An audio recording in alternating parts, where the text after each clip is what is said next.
جی جی چکوال کی روحانیت میں اچھا چلے آپ دوبارہ آ جاتے ہیں. نہیں جی آپ نے مجھے جو جہاں تک بات پڑتا ہے ایاز امیر کا کہا کہ ان کا قلعہ مضبوط ہے اس لیے کہ ان کا اپنا ووٹ بینک بھی اور ماحول بھی ایسا ہے اور آپ کا اندازہ ہے گیس ورک ہے کہ شاید ہو سکتا ہے وہ اپنی سیٹ نکال لیں لیکن کوئی روحانی طاقت ہے. یہ جو پیر صاحب آف اپارہ شریف ہے جی ان کا اپنا حلقہ کتنا ہے چکوال میں؟ اپنا حلقہ کتنا ہے انتخابی حلقہ؟ دیکھیں اثر ایک تو النفوذ انہوں نے کس حد تک اثر انداز ہو سکتے ہیں؟ ایک تو ہوتا ہے ہاتھی لاکھ کا جی پھر مرا ہوا ہاتھی 1.25 لاکھ کا.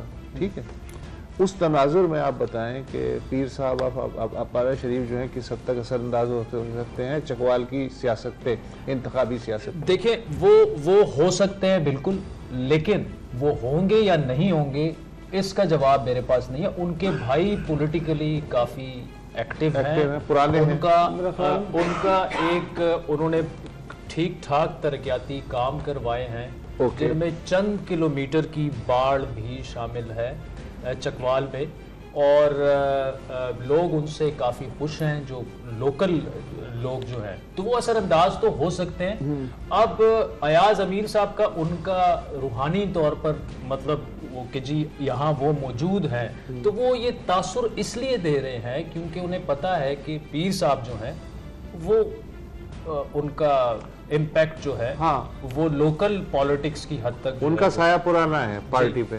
اب دوبارہ پنڈی کی طرف میں سمجھ گیا. جی